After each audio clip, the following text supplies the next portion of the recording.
എല്ലാവർക്കും എൻ്റെ ഓണ അഡ്വാൻസ് ആശംസകൾ. എല്ലാ എൻ്റെ ഫ്രണ്ട്സിനും എൻ്റെ ഓണ ആശംസകൾ അഡ്വാൻസായിട്ട്. കഴിഞ്ഞ ദിവസം എൻ്റെ ഒരു കൂട്ടുകാരി എന്നെ വിളിച്ച് എന്നെ കുറച്ച് നാളായിട്ട് വിളിക്കുകയും എൻ്റെ വീഡിയോ എല്ലാം കാണുകയും അഭിപ്രായങ്ങളൊക്കെ പറയുകയും ഒക്കെ ചെയ്യുന്നയാളാണ്. എറണാകുളത്തെ ജോലി, ടീച്ചറാണ്. പേരൊന്നും പറയണ്ടെന്ന് പറഞ്ഞു. അപ്പോൾ എന്നെ വിളിച്ചിട്ട് എന്നോട് പറഞ്ഞു, ചേച്ചിക്ക് ഒരു മാല ഇട്ടുകൂടെ എന്ന് ചോദിച്ചു. അപ്പം ഞാൻ മാല ഇടത്തില്ലെന്ന് പറഞ്ഞു. അപ്പോൾ എന്നാൽ പിന്നെ ഞാൻ അതും ഇടത്തില്ല. അപ്പോൾ പേളിൻ്റെ ഞാൻ പേളും ഇടത്തില്ല, ഞാനത് ഇടത്തില്ല, അതെനിക്ക് ഇഷ്ടമില്ല, ഞാൻ ഉപയോഗിക്കുന്നില്ല, എനിക്ക് വേണ്ട, ഓർണമെൻറ്റ്സ് എനിക്ക് വേണ്ട എന്ന് പറഞ്ഞു. എൻ്റെ ഒരു ആഗ്രഹം ചേച്ചി ഒരു മാല ഇട്ട് കാണണം. ഞാൻ വാങ്ങിച്ചതാ, വാങ്ങിച്ചെന്നാ ഇടുമോ? അന്നേരം തമാശയായിട്ട് ഞാൻ പറഞ്ഞു, വാങ്ങിച്ചതിനോട് സൂക്ഷിച്ച് വെക്കും എന്ന് പറഞ്ഞു. അത് പറ്റില്ല, എനിക്കൊരു ആഗ്രഹം, ചേച്ചിക്ക് എന്തായാലും ഓണത്തിനൊരു സമ്മാനം തരണമെന്ന്. അപ്പം എന്നോട് പറഞ്ഞു അഡ്രസ്സ് കൊടുക്കാൻ പറഞ്ഞു. അഡ്രസ്സ് കൊടുത്തു. അപ്പോൾ കുറച്ച് ദിവസം മുമ്പ് എനിക്കൊരു ഒരു വിളി വന്നു ആലപ്പുഴയിൽ ഒരു ഓഫീസിൽ നിന്ന് വിളിച്ച്, ഞങ്ങൾ ഒരു സാരി ഷോറൂമിൽ നിന്നാണ്, ഡ്രസ്സൊക്കെ എടുക്കുന്ന കടയിൽ നിന്നാണ് ഞങ്ങളൊരു ഗിഫ്റ്റ് അയച്ചിട്ടുണ്ട്, ലീലാമ്മ ജോർജിൻ്റെ പേരിൽ അയച്ചിട്ടുണ്ട് എന്ന്. അപ്പോൾ എനിക്ക് മനസ്സിലായില്ല ആരാഴ്ചതാണ്. അതായത് കുറച്ച് ദിവസം കഴിഞ്ഞപ്പോൾ ഈ കൊച്ചു വിളിച്ച് പറഞ്ഞു, ആൻറ്റിക്ക് ഞാനൊരു സമ്മാനം അയച്ചിട്ടുണ്ട്, വാങ്ങിക്കണം കേട്ടോ എന്ന് പറഞ്ഞു.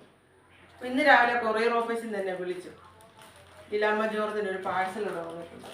അല്ലെങ്കിൽ ഞാൻ അത് പോയി നോക്കി വാങ്ങിച്ചു, ഇവിടെ കൊണ്ടുവന്നു. അപ്പോൾ അത് തുറന്ന് എന്താണെന്ന് നോക്കിയിട്ട് നിങ്ങളെ കൂടെ കാണിക്കാം കേട്ടോ. ഓണത്തിന് എൻ്റെ ഫ്രണ്ട് അയച്ചു തന്നതല്ലേ.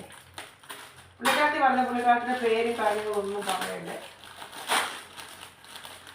എന്താണെന്ന് പറയരുത്. അപ്പോൾ അതുകൊണ്ട് പറയുന്നില്ല. സാരിയാണ്. അപ്പം അത് ഞാൻ അതിട്ട് കാണിക്കാം. അടിപൊളി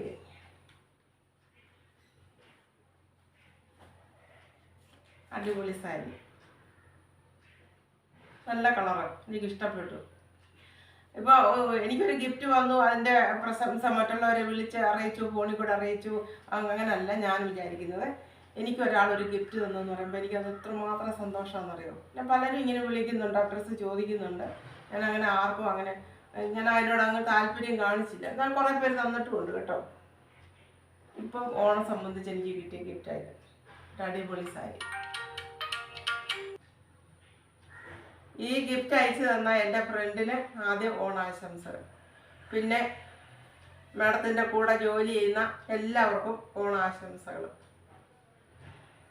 എൻ്റെ വീഡിയോ എല്ലാം കാണുന്നതിന് അതിലും വലിയ സന്തോഷം.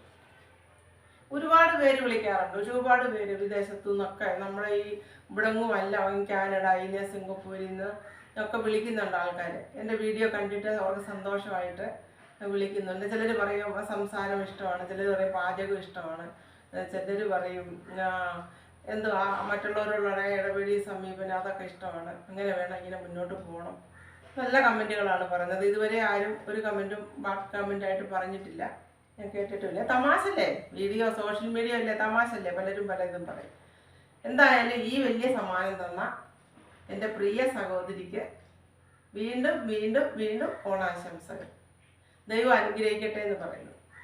ഈ ഗിഫ്റ്റിൻ്റെ വലിപ്പമോ ഗിഫ്റ്റിൻ്റെ വലിപ്പമോ അങ്ങനെ അയ്യോ ഞാൻ ഒരു ഗിഫ്റ്റ് കിട്ടിയ ഉടനെ അത് വീഡിയോയ്ക്കകത്ത് വിളിച്ച് കാണിച്ചത് അതല്ല പറഞ്ഞു. എൻ്റെ മനസ്സിൻ്റെ സന്തോഷം, എനിക്കൊരു ഗിഫ്റ്റ് കിട്ടിയല്ലോ അതിൻ്റെ സന്തോഷം. ആരയക്കുന്നു എന്തയക്കുന്നു എന്നുള്ളതല്ല. ഇതിനു മുമ്പും കിട്ടിയിട്ടുണ്ട് കേട്ടോ, ഇതിനു മുമ്പും കിട്ടിയിട്ടുണ്ട്, ഞാൻ വീഡിയോ ഇട്ടിട്ടുമുണ്ട്. ഇതുപോലെ മനസ്സ് നിറഞ്ഞ ഒരു സന്തോഷമായ ഗിഫ്റ്റ് ഈ ഓണത്തിന് എനിക്ക് സമ്മാനിച്ച ആ സഹോദരിക്ക് നന്ദി പറയുന്നു. വീണ്ടും അടുത്ത വീഡിയോയിൽ കാണാം കേട്ടോ. ഓണാശംസകൾ.